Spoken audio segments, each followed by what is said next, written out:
All right, so then I will count us down and we will go in 3, 2, 1. Hey, welcome back, everybody. Jeff Frick here, coming to you from the home studio for another episode of Work 20XX. And we know Workplace is undergoing this tremendous, kind of transformation. And hard to believe it's been 5 years since COVID really accelerated a bunch of processes that were already underway. And I'm really excited to have somebody join us today who's kind of at the cutting edge of what's happening in workplace design, what's happening in best practices. And he's coming to us actually from the future, which we can all have a glimpse into the future from Singapore. So joining us through the magic of the internet over the Pacific Ocean, he's Charles Corley, the Director of Development for M Moser and Associates. Charles, great to see you. No, it's great to see you again. Yes. So give me some good news on the future. How's it look over there? Oh, it's you got to wear shades. It looks good. Until AI is our overlord, I think we're going to see huge benefits. I think that the conversation has shifted really from what you described just now, from COVID, and I think the return to office mandates have been thoroughly analyzed. The evidence is there. People have been able to push back. So we're on to something else now. I hope so. I tried to make it create with me and all my other kind of future of workplace people in 2025. We're not going to talk about RTO. We're not going to talk about mandates. We're not going to talk about days in the week. We're just going to talk about work and trying to redesign work. But let's get into it. And you guys really at the top level, I think it's really about design. And you guys have a really comprehensive kind of design process and strategy, as you said, all the way from starting from zero into going and trying to do a remodel. And what's interesting, you've got a bunch of cool little videos you're posting on LinkedIn right now for people should go out and check them out. And what's interesting is you're touching on all these kind of attributes of good design and objectives of good design that are not so many butts per square feet. They're not kind of what I would imagine was kind of classic utilization cost numbers, but really I think the big interesting transformation, which has been across IT and all these other departments that used to be considered, SG&A. Nobody wants to be SG&A anymore, right? We have to be contributing to the fundamental business. And in the place of workplace, I think what's really kind of been inspiring for people who are on the cutting edge is, we want to create the environment for people to do the best work of their lives.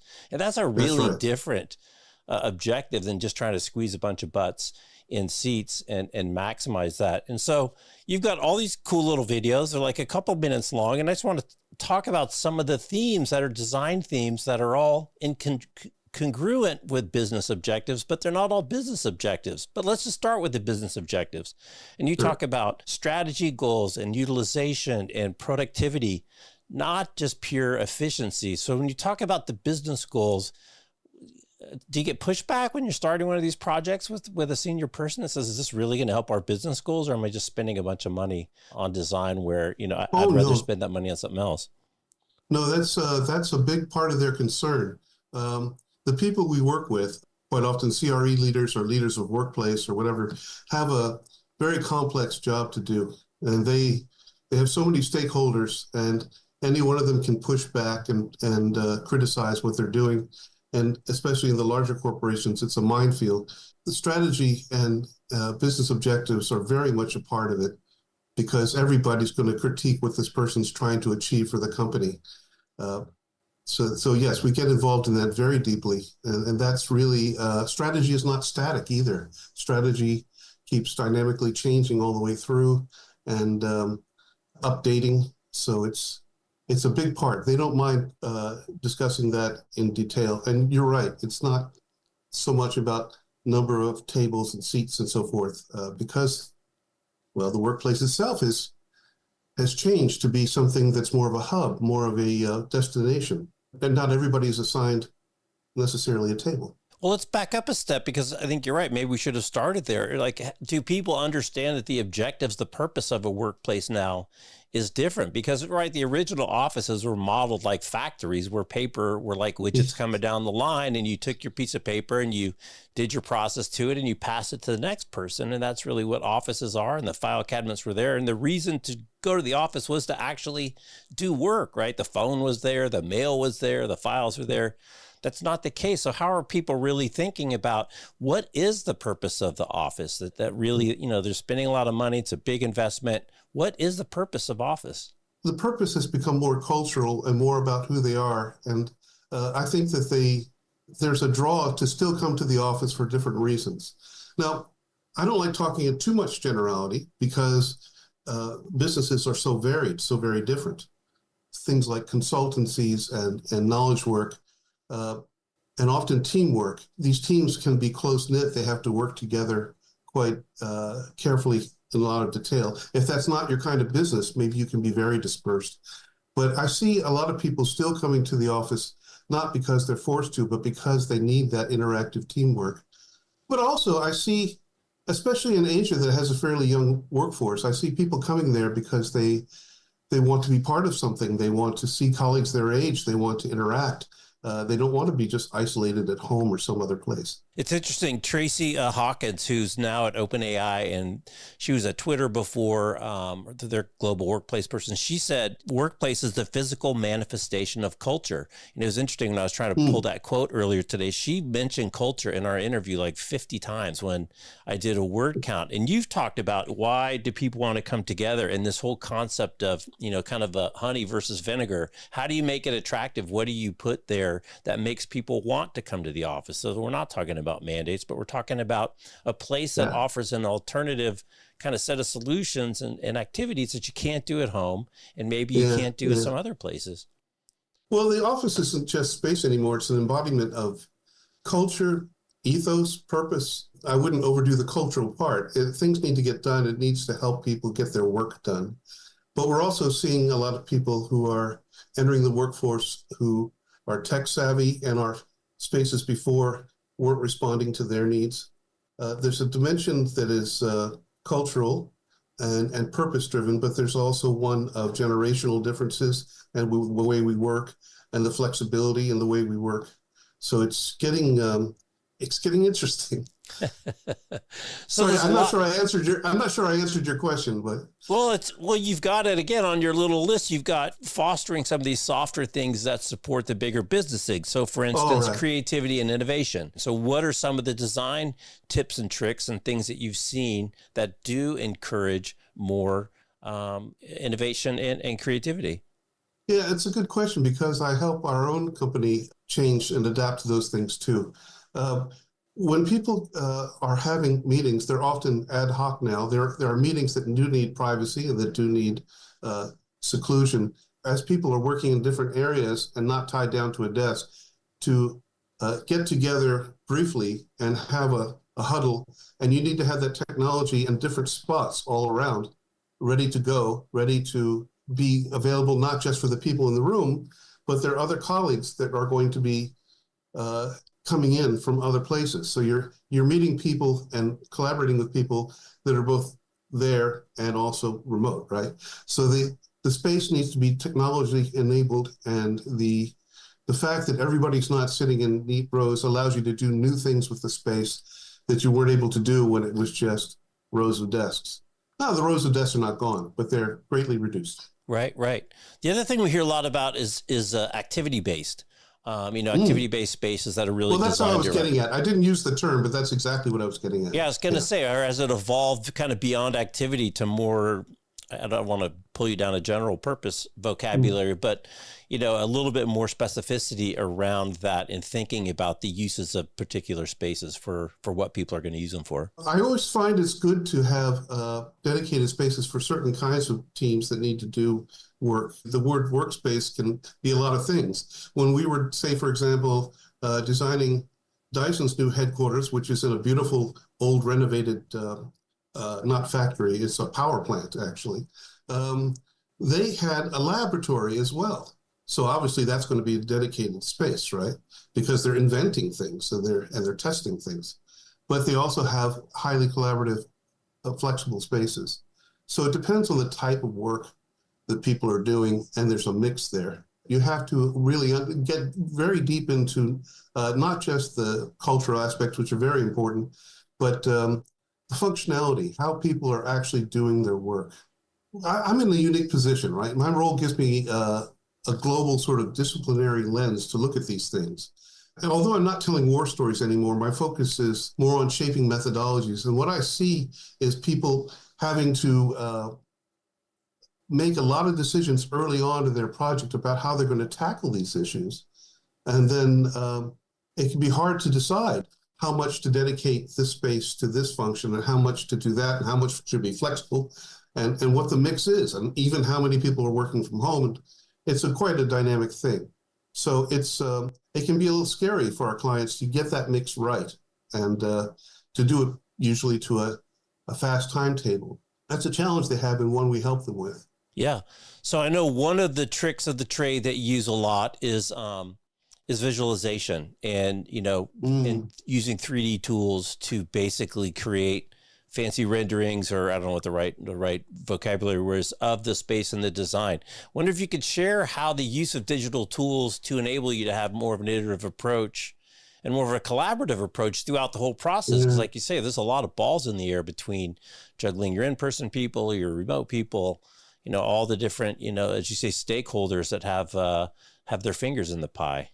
Mixing up metaphors. You mentioned the beautiful renderings, and yes, it used to be that 3D was a deliverable. Give me some beautiful pictures rendered of what my place would look like. But now it's how we collaborate all the way through. Gone are the blueprints. Now we have virtual reality is the way we handle project development from the start when we're having those strategic meetings all the way to the end and every detail through there. So it's a complete virtual experience. It's what we used to call what you see is what you get. So you can actually immerse yourself in that, and you can do it from any distance. So the clients, the contractors, the people, the specialists, everybody who has a part to play, you get on the same page and not have any blind spots. They can see how things are going, how their work is affecting everybody, how their decisions are affecting the space in a very natural way, really. It's the way we were designed to look at things, not stacks of drawings. And how has that changed? Has just the technology come down? Has there been some breakthrough applications? Is it ease of sharing? Is it cloud-based? What has kind of driven the change from the old architects looking at the things that only architects can love to actually sharing with work groups, 3D renderings of what we might potentially do and asking them for their feedback? Yeah, I think the experts might have a varied opinion from my own, but I think it was compute power. It got to a turning point when we could more quickly bring something up in 3D than it took to even draft it by hand. So the speed of the compute has helped a tremendous amount. So I know that now we're talking about NVIDIA and all these companies doing amazing teraflops of amazing things. And so that's really just only going to get more in that direction. You'll be able to do augmented reality much smoother and on demand in the future, in the near future, I think. It's happening here and there now, but it's so that kind of power is what changed everything. And then, of course, the programs kept up with it. We tend to use lightweight, nimble programs that can be modeled and then move around, that sort of thing. There's a few programs out there that all the architects use, and they can do 3D, but they end up with very big, very heavy representations and models that you can't use because they're so static. So we like to go for a very effective way of keeping it light and nimble so we can use it anytime, anywhere. Another technology that has come about that has really helped everybody is the ability to take different programs with different inputs, Revit, SketchUp, you name it, and put them all on one platform where we can combine them and see the effect of everybody's work. So the engineer might be working using one type of technology and the designer's using another type of technology, but we can now combine them and we can move around and look at them and use that as our meeting position. So we have highly collaborative things. They have BIM 360 and Trimble Connect and things like this, where you get in there, and it used to be when you go into a meeting, you had everybody staring down at the drawings in front of them. But now we all look together at the virtual reality of what we've just finished, or not even finished, what we're in the process of creating. And we can annotate that and talk about that and work out things there. Again, from together in the room or inviting people from halfway around the world. And that's, oh, by the way, that's also affected what we talked about earlier, the culture, because gradually over the last 10 years, I've seen more and more people, the teams are extremely diverse, and our people are living and working in places that might surprise others. You know, we have a person in Cyprus, we have a person in Bali, we have people all over the world in places you wouldn't expect who are very much a part of what we're doing and very connected.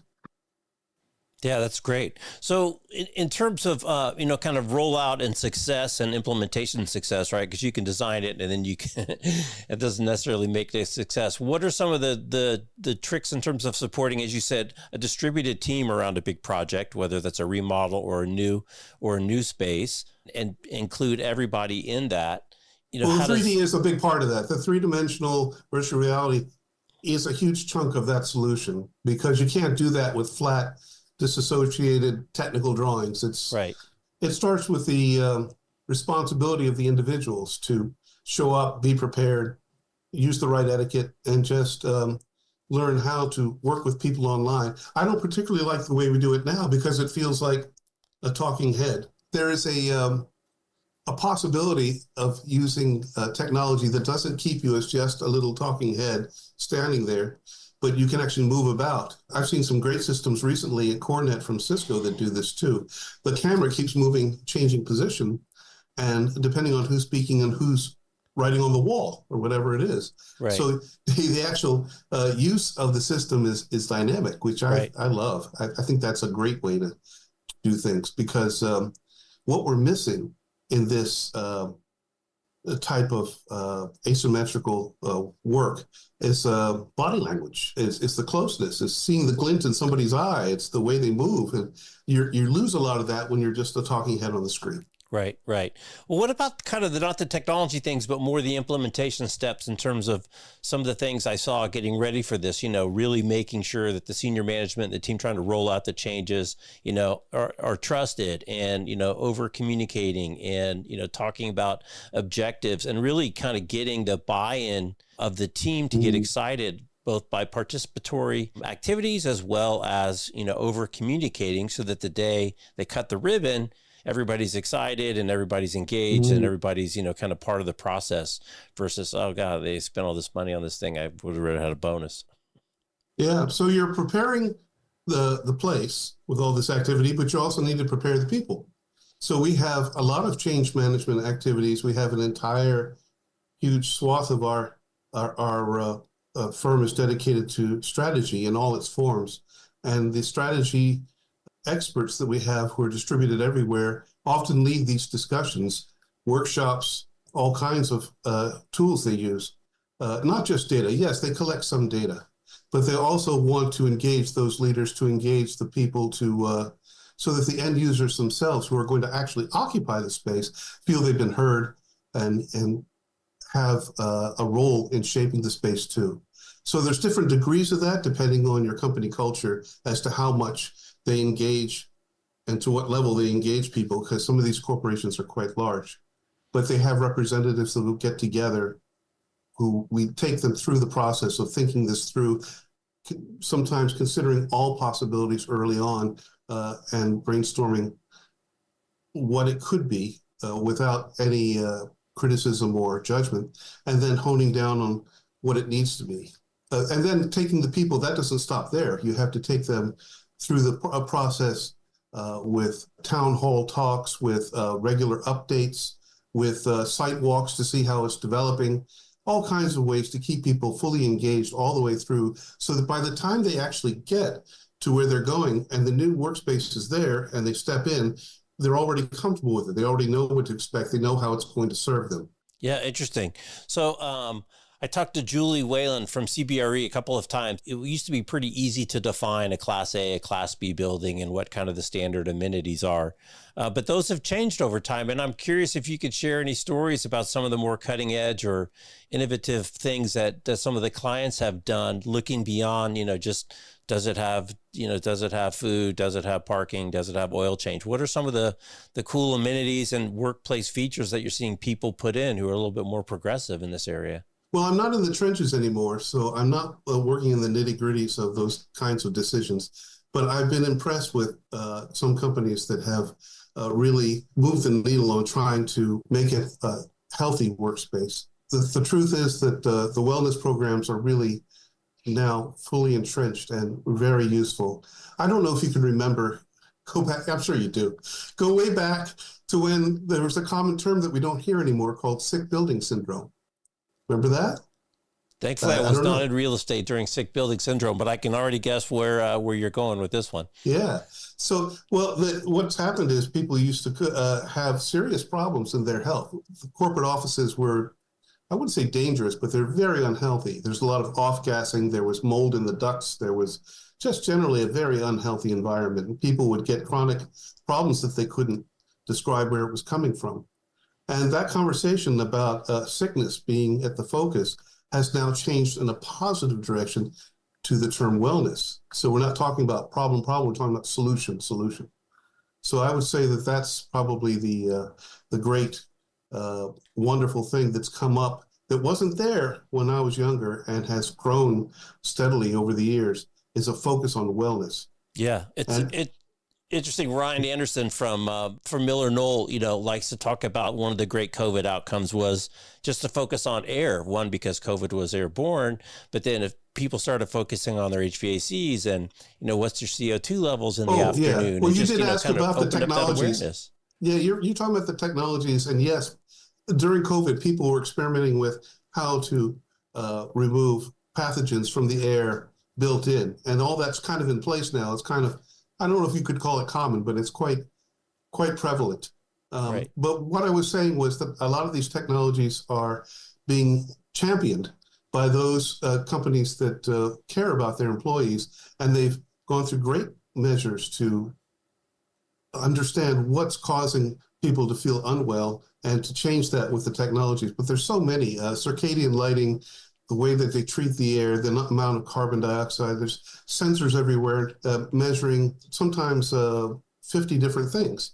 I've actually done some videos about that and articles on LinkedIn about that too, about how companies are helping them gather all this data.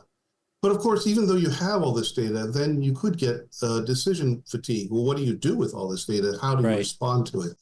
And I remember when our experts in New York and London were helping HSBC to do their headquarters in New York. They went very much in this direction of creating a healthy environment. And now they've got every certification, I think, out there from LEED and WELL and RESET and everything else. And they're heading towards a zero carbon, which takes years to get to because you have to accumulate the data to prove that you're doing it. Also in Asia, since I'm in Asia, I should mention also, yeah, as one person put it, the people in China want to breathe fresh, clean air, but they had that problem for a long time with pollutants. They've more or less conquered that now, but it was quite bad before. Yeah. India still has big trouble spots, and they're growing immensely. We must have done, in the last 2 years, maybe 50 huge headquarters or campuses there. But there are certain parts of India that have terrible problems with their environment where people are burning crops or there's smoke or in fact, that happened. I was checking an app on my phone, which tells me what the weather is. And normally you expect to see cloudy, rainy, cold, whatever. And when I went to New Delhi at a particularly bad time of the year, and I checked the app, it didn't have all those words. It just said smoke. So, and it was true. You walk out and you feel like you've smoked a pack of cigarettes. Yeah. So the wellness in the environment and where you work is a big draw. People want to come to the office because it's a clean, wonderful place where they have great water, great air, great environment to work in. Unfortunately, we got way too familiar with the smoke monitors and the smoke numbers and the air quality numbers over the last several years with all the fires in Northern California. So we've all rediscovered that part of the app. But and I had Evan Benway on from Sounds or Mood Sonic, and talking about the soundscape. So this whole investment. But I'm curious, you even take it up another notch though. One of your posts, Beyond Wellness, you talk about happiness. which is a whole nother step function of really thinking about how you put people in a great environment. So how do you design for happiness? Well, obviously, it has to be part of the culture in the sense that the leaders have to know how to work with their teams and their people on that side of the equation. But for the environment, I think that it's good to have spaces where something's always happening, where they can have team spaces that open up to larger spaces and can reconfigure and can be dynamic. So you can change your environment. You can have more control over your environment. That makes people happier too. And then I love that some companies, quite a lot of them, are creating dynamic spaces that don't really have a definition. They're sort of multi-purpose spaces. They're not just sitting there like a basketball court, but they're used for other things at different times of the day or week. If they want to have a get-together at a special event, they can do it.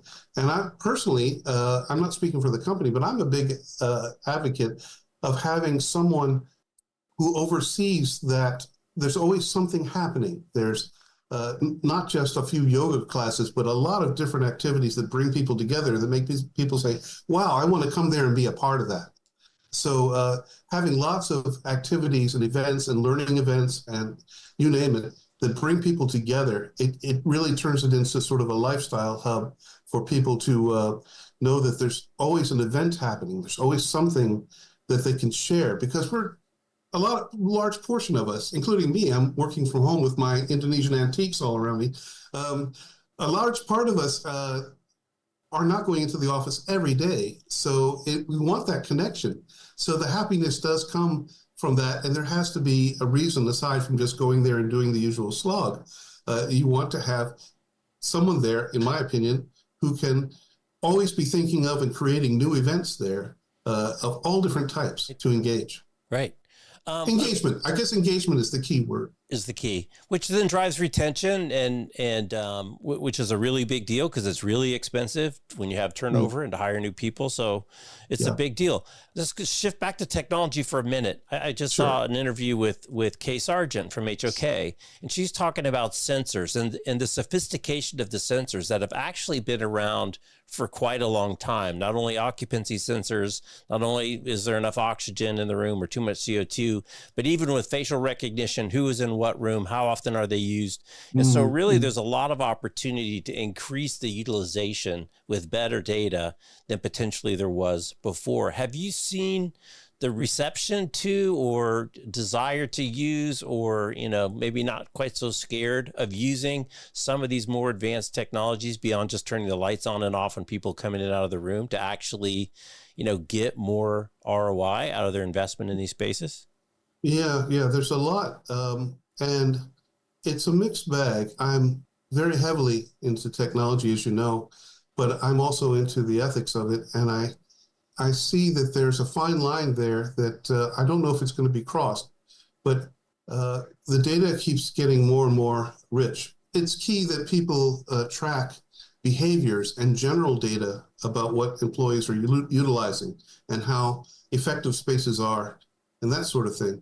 But there is an opportunity now with more advanced data to track the preferences of the employees as well. And they're starting to do things that I'm not sure I'm on board with, like measuring the keystroke speed of what somebody's doing and assess them psychologically as to whether they're having a bad day, and they're doing it in the name of wellness, but it feels a little invasive to me.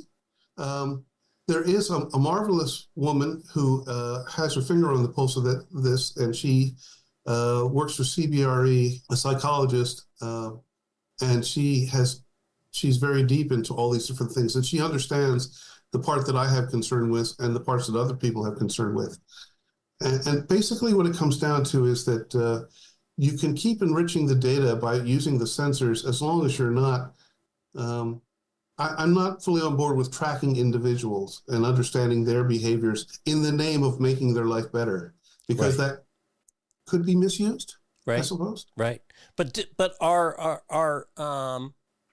I mean, if you're running into the ethical issues, is that because people are pretty comfortable with the technology and the younger people coming in and everyone's more I'm not comfortable running using into it? them. I'm not running into them. That's just my Well, not running overactive into it, but imagination. if that's an issue, then that would imply that people are comfortable using it. If you're starting to run into things where, you've got, potentially you hit a switch and maybe it's not anonymized aggregate anymore, and you turn Yeah. off the aggregator switch, and now I've got individual data as to who was where.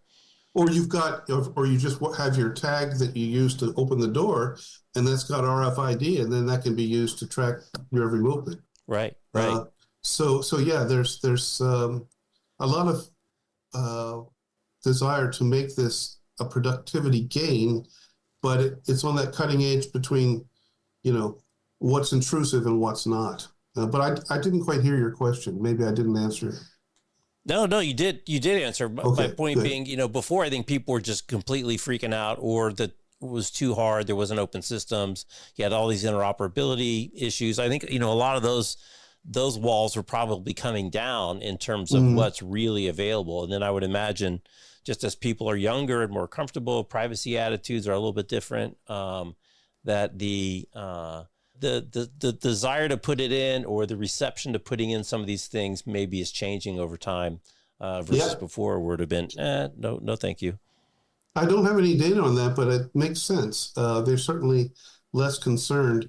Like, I would never even just have one of those Siri or Alexa things in my home. That's like that old cartoon where somebody walks up, a wife walks up to and says, "Alexa, what's a good recipe for brownies," or something. But basically, you're conversing with a wiretap. Right. So I don't really want to have something that's live and always watching and always analyzing what I'm doing. But that's me. As you said, the young people coming up, they're less concerned with that. They have other priorities. I just think that those of us who know that there is a line that shouldn't be crossed. I don't know that it has been crossed. Yeah. I'm just saying, as technology is advancing so quickly, there's a possibility. Right. Different topic, again, back to design, but you've got so many different things that you can design for. Sustainability. The United Nations goals sustainability goals were put out. A lot of companies have adopted them as kind of anchor tenets for which they can work towards. You mentioned one of the fancy new buildings you're working on is all LEED certified, is one of the check marks on the most cutting edge, coolest places. So I wonder if you can share how the sustainability goal has evolved over time, and how are you baking that in and helping people achieve their sustainability goals with things that they can do with design? Well, it's not a like to have anymore. It's a must have. And what we're seeing, because space requirements have shrunk a bit, and there's some empty floors in office buildings, and there's some stronger competition and real concerns that buildings that have this already built in, where sustainability is baked into the design of the building, are having more rent, more occupancy, better everything. So they're performing much better. And so it's a struggle for the older buildings to catch up. And so we have, on many occasions, we've had to help retrofit a building so they can stay competitive, so that they can attract their clientele and get the rents they need to survive. So that is one part where you have that sort of technology retrofitted into an older building in the process of upgrading the building. Happens all the time. We do very detailed technical due diligence. You mentioned we're a design firm. We're actually an AEC firm, so we have lots of architects and designers, but we have a hell of a lot of engineers as well. And then we have a lot of project management and construction types. So we're seeing this. Newer buildings are doing better than older buildings, and we're helping a lot of the older buildings to catch up. Right. But then you want to design with that in mind. Once a leaseholder comes into there and they need to take whatever it is, 10 floors or something, they need to make sure that it all works together with the systems. And it used to be that the building management system was one technology, and what the technology are you doing to track performance is another technology, but it's gradually getting better that they're woven together so that the systems all speak to each other. But it's been a struggle to do that over the years. Yeah. It's interesting that I think it's called Local Law 97, the one in Manhattan, that's going to put a lot of pressure on some of those mid-tier buildings that aren't they're making already the under a lot of sustainability pressure. numbers. I'm not sure they need more pressure. This might bring the wrecking balls to a few, because they said the really old cool brick stuff, people love to redo that. And then, the new modern stuff, it's some of that stuff in the middle that I think has been taking the brunt of the hit. Shift gears to another topic I've been holding off because I know you're I know you're excited to talk about it, and that's AI. So let's jump in. Right. So first we'll talk about AI, how we're using AI at work, and then we'll talk about AI a little bit more generally. So for people that don't know, obviously Charles' face just lit up. He's a big fan. He's been using it for a long time. So let's talk about, how do you use these tools, Gen AI tools at work? Because we're in this really kind of funky space. There's a lot of people, not many people like you, who are kind of ahead of the curve. There's a lot of people that just trying to get their toes in the water and try to figure it out. And there's a lot of people still today have not touched it at all. So first, let's talk about what you're doing at work, and then we'll talk a little bit more generally about advice for people. How to use AI at work in 2025? Well, that's I've gone from being heads of different offices in different countries to leading that virtual design and construction we talked about. But now those teams are mature. And 2 years ago, I can tell you precisely, November of 2022 is when I was enlightened that the ChatGPT existed. And I was obsessed with it. So I've been using it 7 days a week since then. And then 7 days a week since the day it came out? Sure. If I'm in the grocery store and I see a can of something, I'll take a picture of the back of it, as the ingredients, and I'll say, are there any bad things in here? And it will tell me. So I use it for everything. Almost like a proxy for search in a way, in terms of kind of getting started and trying to figure out a way, what you're asking it questions, basically, like you would ask a search engine. But that's the first step. That's the first step of people, how they use it.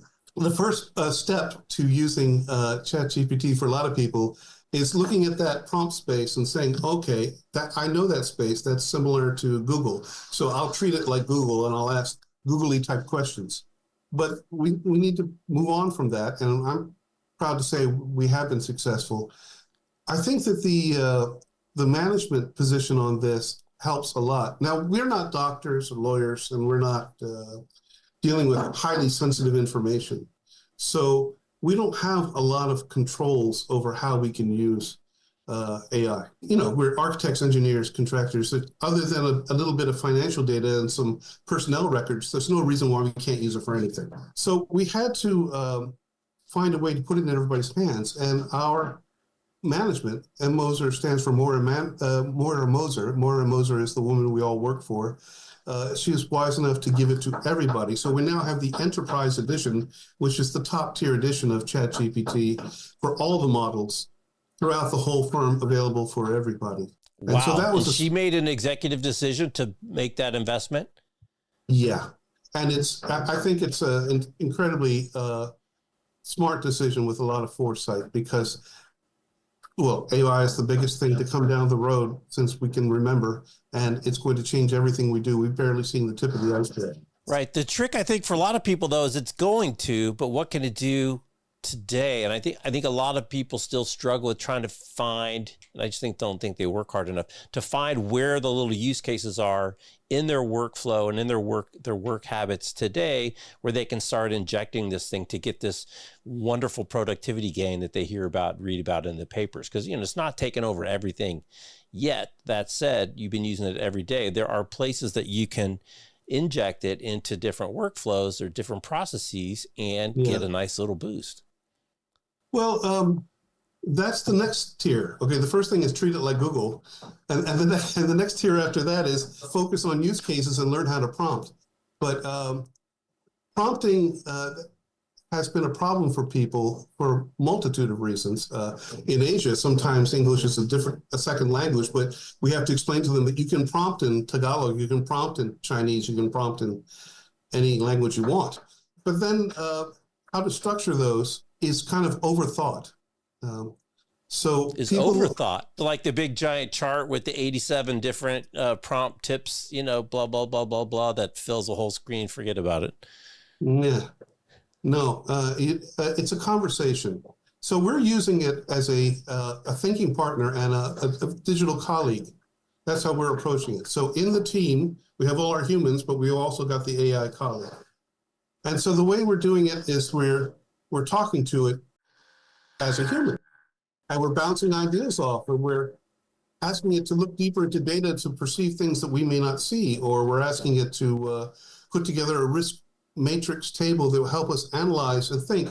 Because this leads back to something we talked about earlier, is that the people who we're serving, those CRE leaders and those heads of corporations, have a lot of decision fatigue. They have to figure out how to make the right decisions. And our leaders are helping them to structure and think through and make those decisions for those big workplaces.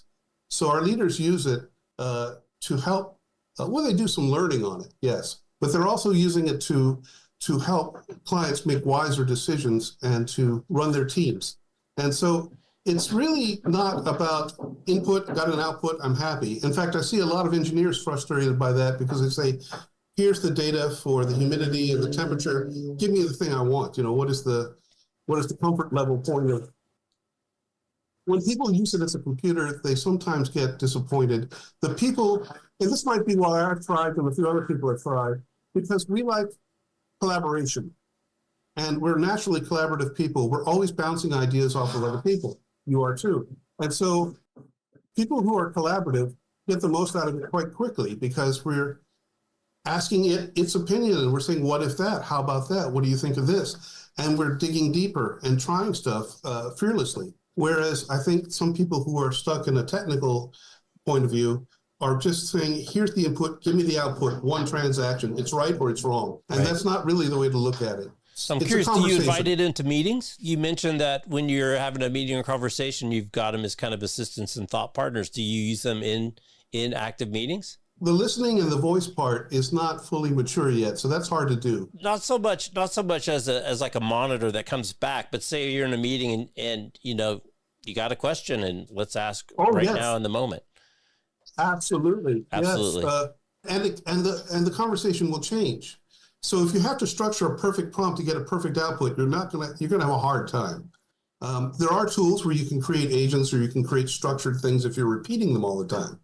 But what you want to have as a consultant or a knowledge worker is something that is like a second brain that helps you think things through.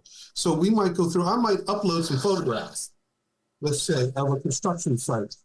And I'll say, what's your assessment of this and that? Rate it on a scale of 1 to 10. And you'll say, well, it's an 8.5 because I see this stuff where this needs to be fixed. And it can read the photograph perfectly and give you its opinion of what's right and what's wrong with it. So you do that with a lot of photographs and then say, okay, based on that, how much manpower do you think I will need to finish this in 1 week? And it will compute that. And it will tell you how many different electricians, how many contractors, how many this and that. And then I can say, well, some of those people will come off their work and can be reassigned to other jobs. Maybe we could dynamically do it so that when these people are finished and they're not experts in just one trade, they can move over and help these guys, and then we can do it faster. And I said, yeah, good idea. So let's try that. And it comes out with a better one. Now you don't need 15 workers, you need 12 workers, and it will take less time. I'm like, okay, so then my leader needs a way to manage these people. Let's assign names to each of these 12 people, and let's talk about which days they do which activities, and it puts out that. And then I say, okay, then I need checklists for my project manager to make sure they're focused on the right things and know what the priorities are. So we go through the priorities, and it creates all those checklists. And all that came about from uploading a few photographs. So you start with the photographs, and by the end of it, you have a complete schedule, work description, everything. And you can do that. You can then go the next step and say, what about cost? And talk about cost. The conversation can change and talk about any direction you want to take it. So what about hallucinations? What about hallucinations? Because you just went through a great use case of a kind of conversational way to unwind a bunch of detail around a project, starting with pictures.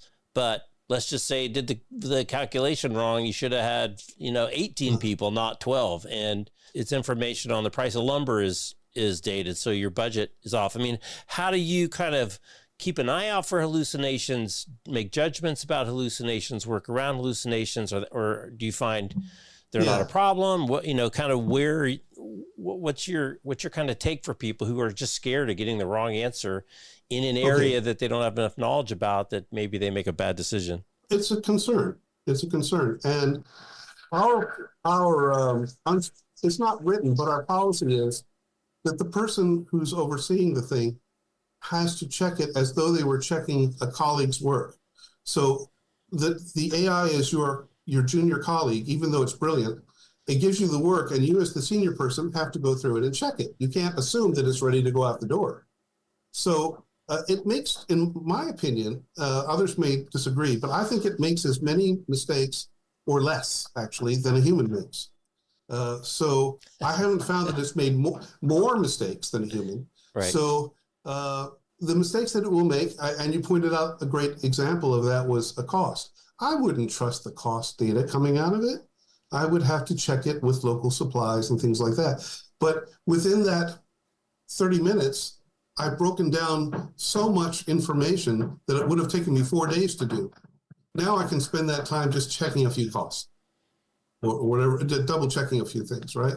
So if you had to buy a generator for your new building and put it on the roof, you can ask, of these suppliers, which one supplies to this country? Of those, which one uses biofuel? Of this one, and then we'll narrow it down to a few choices for you. And then you have to do the final check on those choices. You don't have to just believe anything. So yeah, it's anything that comes out of generative AI, LLMs, is a draft. It's not a final thing. Right. But it's usually better, well thought out, smarter, and certainly faster than your junior colleague that you might, and it won't argue with you.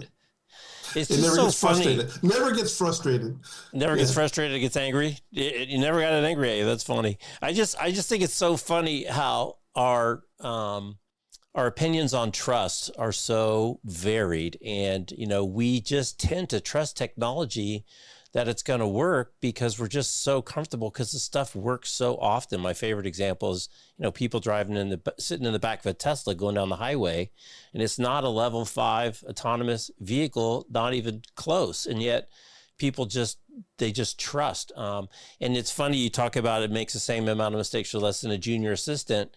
Driverless automobiles here, we've got Waymos now running around San Francisco. I think they're in Phoenix and a couple other countries. They don't crash. They get crashed into. And if there's any crash at all, people are up in arms, where they're way better than 99% of the drivers out there. But we don't have the same, kind of threshold or bar of what we expect. So it's funny that you couch it in the form of a junior colleague, then maybe people can get more comfortable with the fact they need to check the work versus this all-knowing, super machine that is going to absolutely always give me the right answer. Yeah, I wouldn't mind AI as my co-pilot. I just don't want it to necessarily be the pilot. So I think that's fine. It probably would make a lot of smart decisions and say, here's a better route. Oh, watch out, this construction ahead. I don't know what. That's a much more complex system, and one I know not that much about. I studied a bit about it when I was doing my certifications in AI, because I had to understand all the different ways that AI came up across many industries. But there's life safety at risk there. I don't think what we're doing is quite the same thing. Certainly, if you're doing a building and you're calculating the structures, I wouldn't trust its calculations. That would be a life safety issue. But it can do very powerful. There are some models in there that do extremely good calculations and do them very well.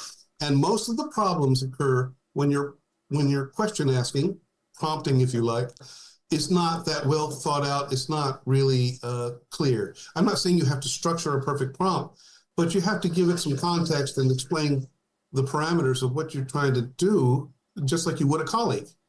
So usually mistakes come out from that. Now, if it does, as you say, hallucinations and gives you a wrong calculation, ChatGPT 01, for example, will show you how it came up with the calculations, and it will calculate everything for the structure of your new building very fast. And then you can spend more time just going through and making sure that you and the structural engineer agree. But it's it's done it already super fast. And it's shown you all the calculations. It's not a black box. It shows you what it's doing. So I'm fine with that as long as the humans do the checking. Yeah, that's a good strategy. All right, Charles, we're getting towards the end of our time. You've got a great kind of global view of all these progressive companies building the newest, coolest things in workplace. What are you excited about over the next couple of years? We've got, thankfully COVID is well behind us, and hopefully RTO and all that junk is behind us, and people are looking forward. So as you look forward to the future of workplace, what are you excited about? What do you think is going to happen over the next couple of years? Well, crystal balling it has never worked for big issues, but in terms of the industry I'm in, the workplaces and architecture and engineering, we've already discussed that it's not about office mandates anymore. It's about readiness and adaptability. I think adaptability is a key word, maybe even modularity in many cases. And the next real conversation has to be about AI, that adaptability, and designing workplaces that reflect who we are and what we're becoming. So that's an evolving thing. Nobody can really crystal ball it. But I think some of my notes say you want to keep it evolving, right? It's never supposed to be a static situation anyway, right? Can't do. But AI has to it's going to pervade everything we do in the tech sense. But adaptability for companies is key. So I don't know if I've done a video on that. If I haven't, I will. But I don't have that on my list of cool things. I have purpose, sustainability, happiness, efficiency, digital twins, mental health, creativity, innovation, inspiration, connection, efficiency. You got a lot. I don't know how many more videos you have to do. Oh yeah. I like sharing knowledge. I love it. I love it. And I think adaptability is what we need because we can't crystal ball it. Nobody could have told you that COVID was coming. Well, some people claim they can. Nobody could have told you the effect that work from home mandates work from home would have on office leases. Nobody predicted it really. Nobody predicted AI's fast rise. We don't really know what's coming up. So adaptability is, in all its forms, is going to be how we help clients to prepare. That you can't really future-proof, but we can put it under the umbrella of future-proofing. Right. All right, Charles. Well, I think we'll leave it there. I appreciate the conversation. I appreciate all the sharing of the insights, and really good to catch up today. Okay. Well, it's wonderful seeing you again. I hope we can get together again soon. Absolutely. All right. Thanks again. All right. He's Charles. I'm Jeff. You're watching Work 20XX. Thanks for watching. Thanks for listening on the podcast. Catch you next time. Take care. All right. We are clear. All right. All right. Very good.